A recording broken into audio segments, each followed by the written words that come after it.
Good morning, good afternoon, good evening.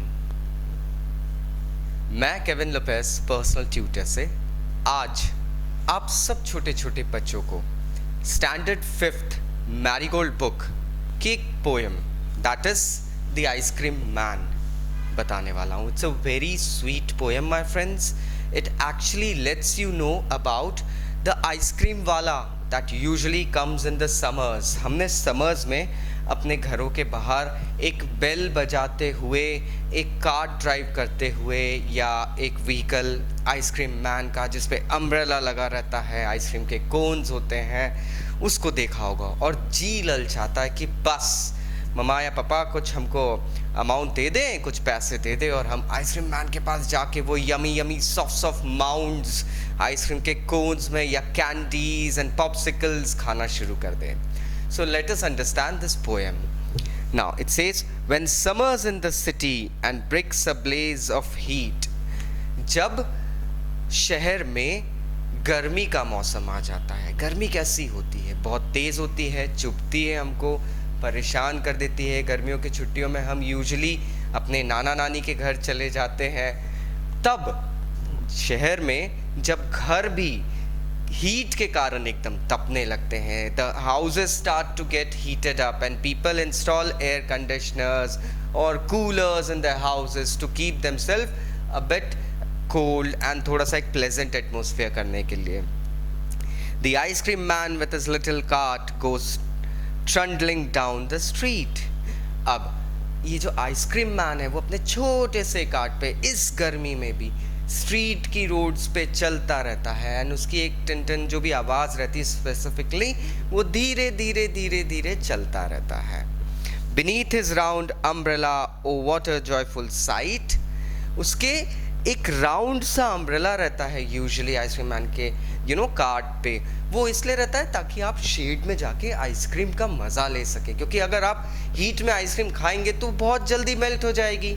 So the best thing is that कि आप umbrella के नीचे एक शेड रहता है, उस छाँव के अंदर आप जाके आइसक्रीम का यमी टेस्ट सर्व कर सकें। So to see now oh what a joyful sight. और ये साइट किसको अच्छी नहीं लगती है? It looks best to everybody and to see him fill the cones with mounts of cooling brown and white.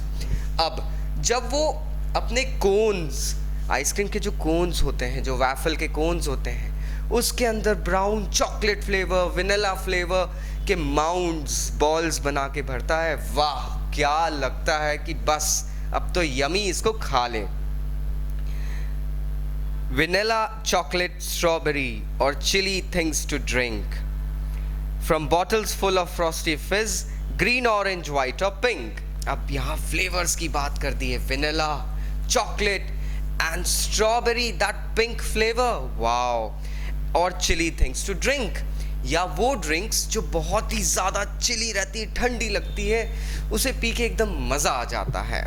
From bottles full of frosty फिज, जिन bottles को खोलते से ही एकदम से फिज सा आवाज़ आती है और फिज निकलने लगता है, बबल्स निकलने लगते हैं। वो कौन से कलर की होती है? ग्रीन, ऑरेंज, वाइट, पिंक, इन सब कलर के ड्रिंक्स होते हैं उसके पास में and it is a lovely site, trust me.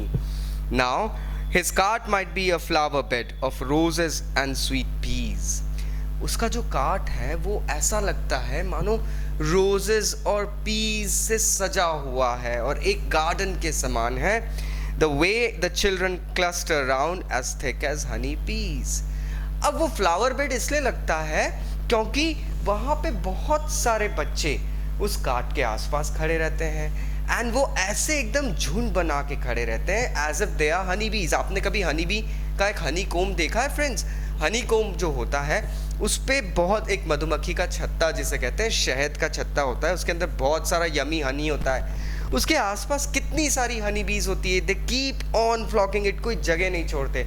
उसी तरीके से प्यारे छोटे छोटे बच्चे जब आइसक्रीम मैन गर्मियों में आता है तो उसके कार्ट के चारों तरफ इकट्ठे हो जाते हैं और ऐसा लगता है कि वो कार्ट एक गार्डन है जहाँ बहुत सारे फ्लावर्स हैं और उनका नेक्टर लेने के लिए हनी बीज आ गई है। So this was the beautiful line-wise explanation. Now let us go ahead and have a few question and answers also cleared of this chapter, my friend. Rachel Field ने बच्चों के हिसाब से पोएम बहुत अच्छी लिखी है. It actually gives you a rhyme and the words, आपको न्यू वर्ड्स भी मिले हैं इसके अंदर, so I hope you get to understand those words. कुछ समझ में नहीं आए वर्ड्स तो नीचे कमेंट बॉक्स से कमेंट ज़रूर करिएगा. Okay, now I will be going with the question and answers. Question number 1 is in which season is ice cream popular.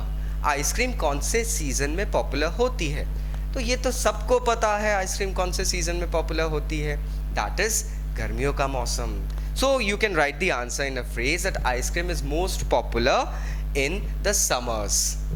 Question 2 is who feels joyful on seeing the ice cream man? Ice cream man को देख के सबसे ज़्यादा खुशी किसको होती है? हाँ, कुछ लोगों को होती है, मुझे भी होती है, लेकिन मुझसे भी ज़्यादा खुशी किसको होती है? All the small children in the locality. So you can write the answer that children feel joyful. Children friends, क्योंकि उसमें प्लूरल में एस नहीं लगता है, सो चाइल्ड सिंगुलर होता है, plural is children. So children feel joyful on seeing the ice cream man. Again, name the different flavours of ice cream the ice cream man has in his cart. अब ice cream man के cart में कौन कौन से flavours होते हैं? ओ माय गॉड, यहाँ तो एकदम सोचना पड़ेगा, क्योंकि आइसक्रीम मैन के पास तो बहुत सारे फ्लेवर्स होते हैं. बट जैसा कि बुक में दिया है, you can write the answer as the ice cream man has flavours like vanilla, chocolate and strawberry. Next question is what are the two things that ice cream man is selling. So you can write the answer that the ice cream man is selling. क्या क्या बेच रहा है? तो यहाँ बताया हमको कि वो आइसक्रीम और फिजी ड्रिंक्स बेच रहा है. So you can write the answer as the ice cream man is selling ice cream cones and fizzy drinks. What is the ice cream cart compared to in the poem? Important question है ये थोड़ा सा सोचने वाला question है कि ice cream cart को इस पोएम में किस कंपैरिजन से लिखा गया है. सो हमें पता है वहाँ बच्चों को क्या बोला था, हनी बीज, और उसके बाद में वहीं पे उसी के ऊपर लिखा था that ice cream cart is like a flower bed, क्योंकि हनी बीज कहाँ मंडराती है? मधुमक्खियाँ जो होती है वो फूलों के ऊपर मंडराती है. So you can write the answer as the ice cream cart is compared to a flower bed in the poem. So here the question and answers actually end. Still अगर कोई डाउट्स हैं तो प्लीज़ आप कमेंट बॉक्स से comment कर सकते हैं. एक से अलाउड प्रैक्टिस है इस एक्सरसाइज में, और that is circle the words where you get the sound. One is done for you. अब z साउंड कैसे बनती है? So let me explain it to you. z sound जो होती है दोस्तों, that is ऐसे करके. अब ये साउंड लग रही है कहीं ना कहीं हनी बीज जैसी साउंड. सो ये z साउंड है. इन वर्ड्स में z साउंड कैसे आता है? एक करके दे दी है आप लोगों के लिए.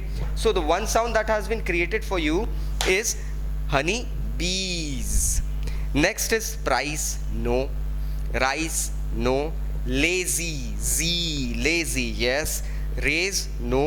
Chase, chase, इसमें आप सर्कल कर सकते हैं. Price is another word. Rise is no. Lacy, no. Raise, yes. This, no. Maze, maze को सर्कल कर सकते हैं. Blaze, इसको सर्कल कर सकते हैं. Busy, इसको आप थोड़ा छोड़ दीजिए. Race, no. These, yes, यहाँ पे भी साउंड आ रहा है. Face, no. Fizz, अब यहाँ तो डबल जी लगा के रखे हैं, तो दो जी जेड जो भी कहते हैं आप लोग, उसके अंदर तो आ ही रहे हैं. तो यस, दिस इज रेसी नहीं, एस नहीं, फ्रॉस्टी बिल्कुल भी नहीं. So now the exercise is also solve for you. So you can go ahead and ask your teachers now कि मैम मैंने ये एक्सरसाइज कंप्लीट कर ली. You can tell her that. Still if you have any doubts my friends तो please comment box से comment करिए. और आप लोगों को एक और इन्फॉर्मेशन देना चाहूँगा, हमने पर्सनल ट्यूटर के इस प्लेटफॉर्म से अलग अलग स्कूल्स, पर्सनल स्टूडेंट्स के लिए private classes, personal 1-on-1 classes sessions चालू कर रहे हैं. If you are interested in having any of the sessions across the country, please go ahead and contact at the numbers below. We'll be going ahead and getting back to you. Thank you very much. Take care.